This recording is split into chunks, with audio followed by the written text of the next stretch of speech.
That day, my wife Julia and our daughter Lisa were supposed to be on their way to the in-laws' house, but after the scheduled time, I didn't even get a single text to report their arrival. I thought they might have had an accident on the way. I called my wife and daughter's cell phone, but all I could hear from the phone was a woman's voice telling me that their cell phones were not turned on. I'm sure they must have been so excited about their first outing in a while that they forgot to charge their phones, I told myself. I decided to call Julia's parents right away, but my mother-in-law answered the phone and told me that they weren't there. According to my mother-in-law, she never knew that Julia and her daughter were coming over that day. However, Julia told me she was going to visit her parents and left the house, and she had packed enough luggage for a couple of days' stay. She had it all on her shoulders. We get along so well that we always go out to dinner as a family every weekend. Julia and I have been married for 16 years, and we still have our fair share of conjugal activities. Lisa always gives me a thoughtful gift for my birthday and Father's Day. Lisa is a kind and gentle daughter who always gives me a thoughtful present on my birthday and Father's Day. I don't have any idea why they would leave me. I didn't have the slightest idea that they would abandon me. So I thought that they had disappeared because they were involved in some kind of accident or incident. However, I consulted the police and I hired a detective agency to trace their whereabouts, but I could find no trace of them, and without a single solid lead, a month passed. That day, I had to work early in the morning the next day, but I still couldn't sleep even though it was after midnight. It was not the first time I'd had a sleepless night. Since Julia and Lisa disappeared, the days when I could sleep properly were few and far between. I'd lost nearly 20 pounds in just 1 month. I knew that I had to eat a little to keep my body going. Maybe it was because I was feeling so depressed. I can't get anything down my throat. The only thing I could put in my mouth was vodka, whiskey, and other harsh liquors. On this day, too, I drank as much as I could to distract myself from the anxiety and loneliness of not having a family, and in the end, I couldn't sleep at all. My head was in a daze and I was turning a little white. I was just gazing out of the window when I heard something. In the quiet living room, where not a single sound could be heard, the sound of the intercom rang out. I ran frantically to the front door on my unsteady legs. I was filled with joy and anticipation that my beloved wife and daughter had finally returned. If this were a comic book or a novel, it could be that it turns out to be someone else. But at this time, I had a feeling of certainty for some reason. I was sure that the person standing on the other side of the door was my beloved family. As it turns out, I was not wrong. I did not see the 2 family members who had disappeared last month.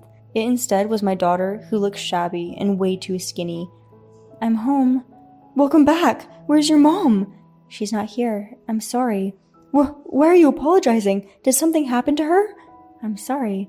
"You don't need to apologize. I'm sorry for asking so many questions. I'll make you breakfast now. You look dirtied up, so why don't you go take a bath first?"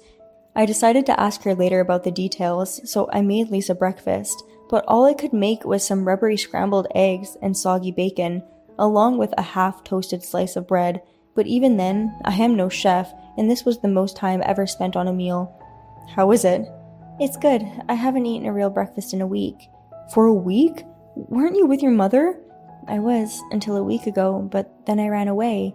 "You ran away? From who?" "From Mom and her man." "Excuse me? What did you say?" I couldn't believe my ears for a second. Lisa did indeed say, "her man."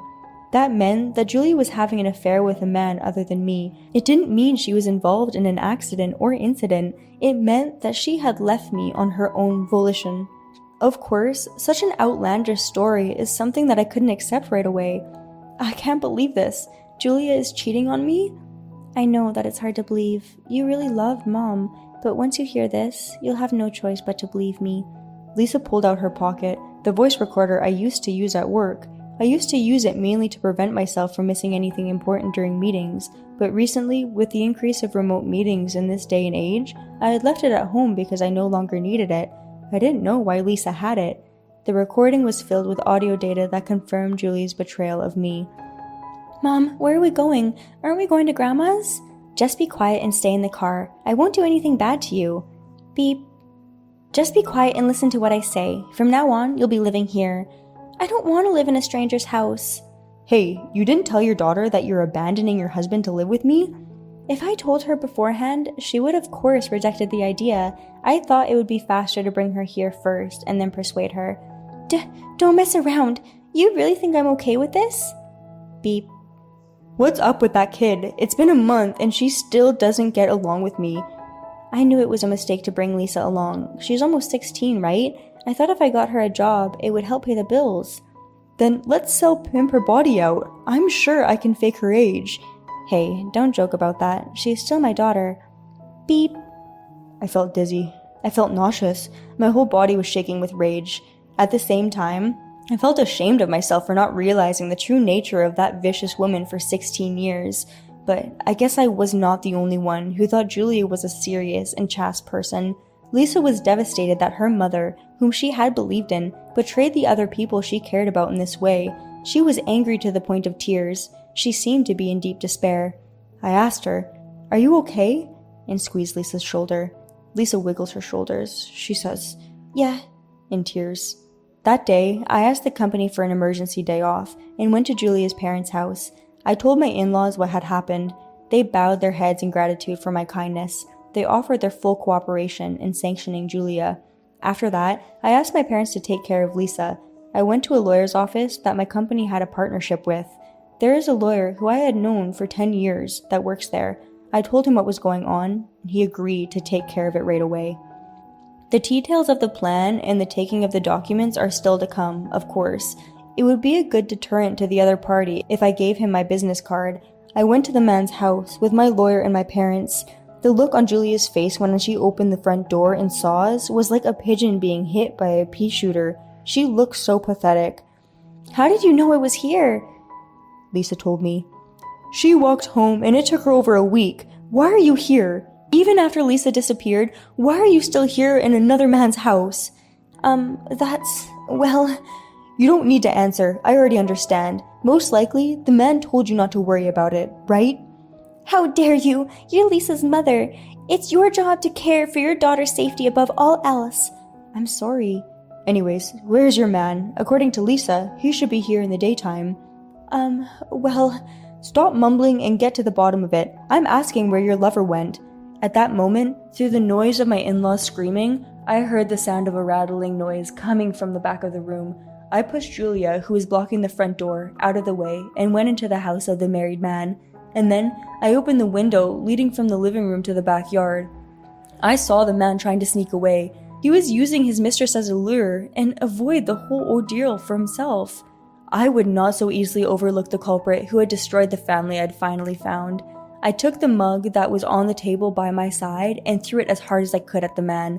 Since there were two mugs of different colors, I guess they were used as a pair with Julia. The mug I threw at Julia slipped past the man and smashed against the wall in the backyard where he was trying to leave. But it was enough to stop him in his tracks. The sound of the cup shattering made him flinch, and then my in-laws joined in the fray. For a few moments, the man continued to flail about, trying to escape the hands that seized him, but within 5 minutes, he ran out of energy and became quiet. From then on, we had the upper hand. "What you have done is an act of abducting a minor. You can't complain even if the police are called." "I didn't bring her here because I wanted to. Julia brought her here on her own."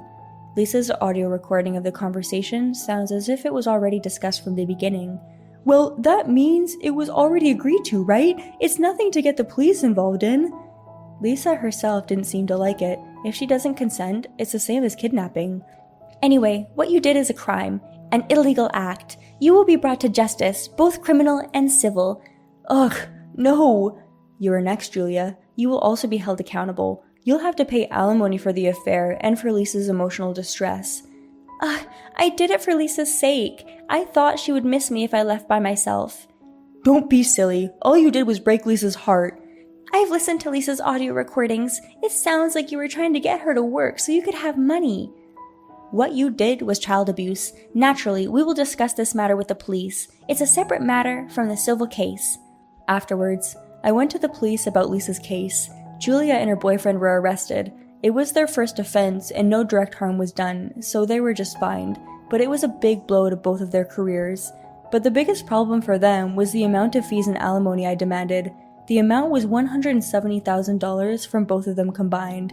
This includes the amount of money paid, so I wouldn't expose this to Julia's boyfriend's employer. Also, me and my in-laws made Julia and the man sign a contract. It says, until the alimony is paid in full, the two must work together as a couple to make money to pay it off. And if this contract were to get broken, the remaining money was to be charged in a lump sum, among other things. At this point in the discussion, the identity of the man had been revealed, even his parents' home address, and not to mention Julia's.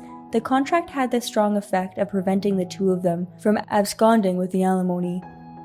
Now, 3 years later, about half of the alimony has been paid off. However, some of that money came from selling their property. They'll probably have to suffer for another 10 years. Fortunately, Lisa has not been traumatized by the incident. Lisa is now going to high school. By the time the year is up, she'll be a college student. It's amazing how quickly children grow up. The other day, I got a tie for my birthday. Be well forever. That's what it said on the card that was attached to the gift that I got from my beloved daughter. I read that message and felt a little sad for my daughter who is leaving home. I also felt lonely, but also felt a great sense of pride as a father since I was able to take care of her even during the toughest times. Thank you for watching. We hope you enjoyed it. We look forward to seeing you again. Please subscribe to our channel.